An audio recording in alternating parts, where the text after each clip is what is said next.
boxito ng EDSA merch ko. And here it is. Yeah, gagamitin ko siya on this trip. EDSA. Gagamitin ko siya sa Safari haul later on. This is it. EDSA.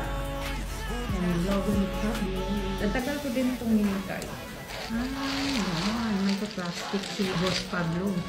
So first, we'll start with the stickers. Malaki pala siya. Yan yung sticker jersey. Gusto ko itong jersey. Yan, buti pala. Ito yung front, Pablo. So, ganda yung quality actually. Hindi siya sobrang nice. Ganda. Kinikilig ako pag meron ito yung Pablo. Next, yung white na t-shirt. This is the front of the finger.